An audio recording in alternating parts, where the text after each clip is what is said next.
দর্শক, ইসরায়েল যে নৃশংসতা চালাচ্ছে গাজায় এবং ফিলিস্তিনে, তার প্রতিবাদে বাংলাদেশের মানুষ রাস্তায় নেমেছে এবং একেবারেই বাংলাদেশের শান্তিপ্রিয় মুসলমান মানুষ তারা পথে ঘাটে নেমেছে।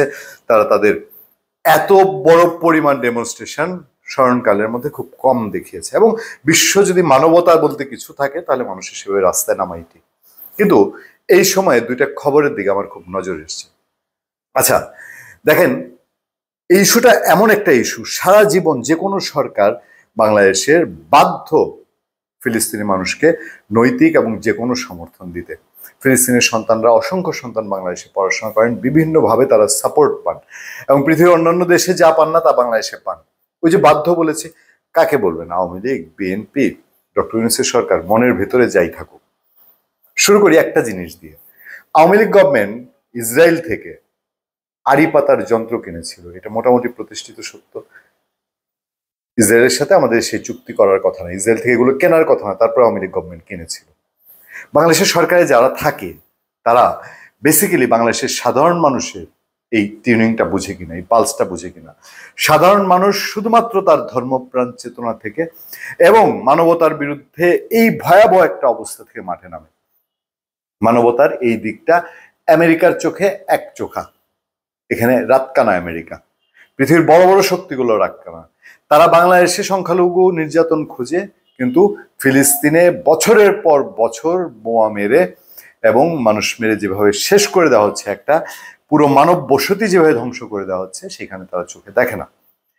এই দুমুখী নীতি কি বাংলাদেশের শাসকদের মধ্যে আছে? ওই যে শুরুতে বললাম যে আওয়ামী লীগ সেখান থেকে আপনার আড়ি পাতার যন্ত্র কিনেছে।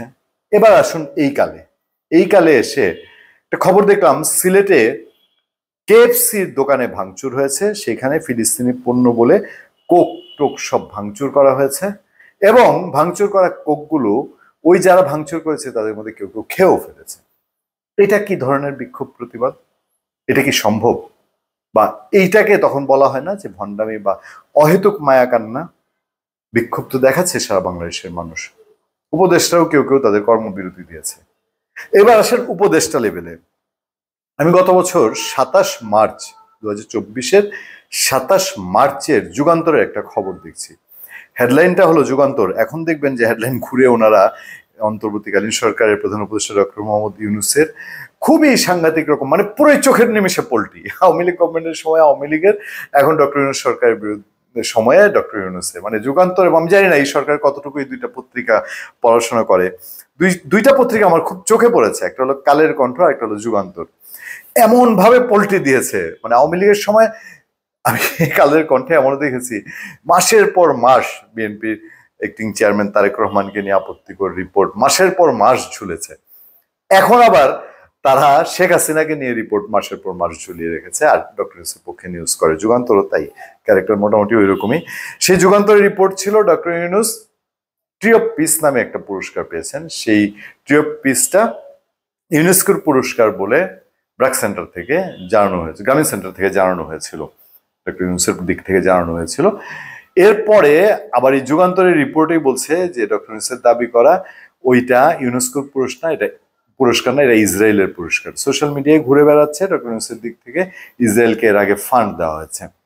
এখন ওই যে বললাম না, বাংলাদেশের সরকারে গেলে পরে এই বাংলাদেশের যেহেতু পুরো সেন্টিমেন্টটাই এন্টি ইসরায়েল, তখন বাধ্য হয় মুখে বলতে, এক এক রকম আচরণ করতে। ডক্টর ইউনূসের সাথে বা এই সরকারের সাথে এনসিপির একটা ভালো সম্পর্ক, কেউ কেউ এই সরকারেরই পার্টি ওটা বলে কিংস পার্টি বলা হয়, তারাও এইবারের কর্মসূচিতে খুব ধুমধমাকার মাঠে।